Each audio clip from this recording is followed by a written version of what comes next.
ഇത് 2 ഏക്കറുള്ള നമ്മുടെ ആദ്യകാല തോട്ടങ്ങളിൽ ഒന്നാണ്. ഇതിപ്പോൾ 4ാം വർഷം ചെടിയാണ് നിൽക്കുന്നത്. 3ാം വർഷത്തെ 1 വർഷത്തെ ക്രോപ്പിന്റെ പകുതി ആദായം അവർക്ക് കൊടുത്തതാണ്. ഈ വർഷം ക്ലൈമറ്റ് ഇച്ചിരി മോശമായതുകൊണ്ട് ചൂട് കൂടിയതുകൊണ്ട് കാ വളരെ കുറവാണ്.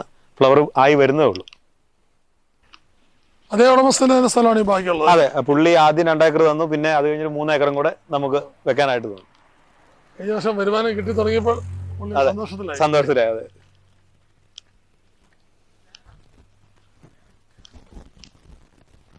ഈ തോട്ടത്തിൽ നമുക്ക് ഏക്കറിന് 2 ലക്ഷം രൂപ വെച്ച് കൊടുക്കാൻ പറ്റി കഴിഞ്ഞ വർഷം. ഈ വർഷം ചിലപ്പോൾ അത്രയും കാണില്ല. അതെ അതെ അതെ,